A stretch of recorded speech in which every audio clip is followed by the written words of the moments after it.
حضرت ابو بکر صدیق نے کیا کہا؟ ارقبوا محمدن، اس کا آسان معنی یہ ہے کہ حضور کی اولاد کا لحاظ کرو، یا دوسرا معنی یہ کہ ان کی اولاد میں حضور کو دیکھو۔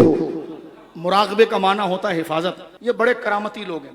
اہل بیت کے لیے اتنا جامع جملہ کسی صحابی نے نہیں کہا۔ حضرت فاطمہ کے لیے ایسا جملہ جیسا سیدہ نے کہا ہے نا، عائشہ نے، ایسا کسی نے نہیں کہا۔ یہ باپ اور بیٹی حضور کی ایسی عاشق ہیں، اللہ اکبر۔ حضرت مولا اور حسنین کو جتنی باریکی سے ابو بکر نے دیکھا نا، اور یہ جو جملہ کہا ہے یہ پورا ایک کئی گھنٹوں کی تقریر کا تقاضا کرتا ہے۔ ارقبوا محمدن فی اہل بیت، ایک جملہ۔ یہ کس فکر کی غمازی ہے؟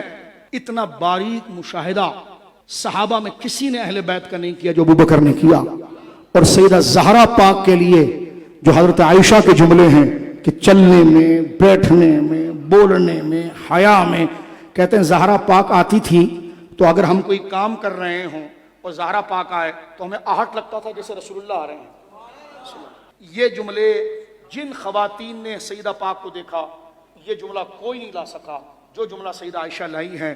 تو اب تم حضرت عائشہ کو اہل بیت کا خلاف بولتے ہو، ابو بکر صدیق کو خلاف بولتے ہو۔ اتنا اونچا جملہ کوئی نہیں لایا، اور اس لیے آپ نے حسنین کو کندھے پر اٹھایا، امام حسن کو کندھے پر اٹھایا۔ یہ آپ اکثر سنتے رہتے ہیں، اپنے بیٹوں کو کبھی نہیں اٹھایا۔ امام حسن کھیل رہے ہیں، ان کو اٹھا لیا کندھے کے اوپر، اور کندھے پر اٹھا کر ساتھ میں عصر کی نماز پڑھی ہے مولا علی نے، اور ہاتھ پکڑ کر باہر نکلتے ہیں۔ ابو بکر صدیق نے دیکھا کہ حسن کھیل رہے ہیں بچوں کے ساتھ، اٹھایا، اپنے کندھے پر بٹھا لیا، اور بٹھاتے وقت جب اتارا نا تو علی کو دیکھ کر کہا بی ابی، یعنی یہ عشق کا جملہ ہوتا، مجھے اپنے باپ کی قسم۔ ابو بکر صدیق کہتے ہیں مجھے اپنے باپ کی قسم، بی ابی، اے علی بی ابی، مجھے اپنے باپ کی قسم، شبیہم بالنبی لیس شبیہم بعلی، یہ تیرا بیٹا حسن جو ہے نا یہ حضور کی طرح دکھتا ہے، تیری طرح نہیں دکھتا۔ وعلی یضحکو، اور ایسی یاری تھی حضرت علی بھی بڑے ہنسے، کیا ابو بکر کیا بات کر دی تو نے یار۔ یہ پیار ہے۔ اپنے بیٹے کو کبھی کندھے پر نہیں بٹھایا، میں نے نہیں پڑھا، عبداللہ کو، عبد الرحمن کو، محمد کو نہیں پڑھا۔ مجھے بندہ کہنے لگا، میں بار بار یہ عشق کا واقعہ ہر سال بیان کرتا ہوں، مجھے کسی دوست نے، میرا خاص کلاس فیلو تو، اس نے کہا یہ تو کیا جوش میں باتیں کرتا رہتا ہے کہ حضرت ابو بکر نے کبھی اپنے بیٹے کو نہیں بٹھایا، بٹھایا تو علی کے بیٹے کو بٹھایا۔ میں نے کہا تجھے حوالہ ملا ہے کبھی اپنے بیٹے کو بٹھایا؟ کہا نہیں ملا۔ تو میں نے کہا یہی تو بات کرتا ہوں، کہنے لگا اگر کہیں لکھا ہوا مل گیا تو میں نے کہا سن پھر اس فقیر کا جواب، اپنے بیٹے کو بٹھایا تو وہ کہیں لکھا ہوا مل سکتا ہے، لیکن علی اور زہرا کے بیٹے کو بٹھایا تو وہ پہلے ماخذ بخاری میں لکھا گیا۔ ہمارے بزرگ موجود ہیں، بچے کے سر پر لاڑ، سر پر ہاتھ رکھ کر کیا جاتا ہے۔ ایسا پیار کبھی آپ نے دیکھا ہے کہ بچے کو اٹھا کر کندھے پر بٹھا لیں، اور وہ بٹھائے کہ جو رسول اللہ کا جانشین ہو، 10.5 لاکھ مربع میل کا خلیفہ ہو، علی جس کے پیچھے نماز پڑھے۔ اب سر پر بٹھانے کے لیے کیسے بٹھایا ہوگا؟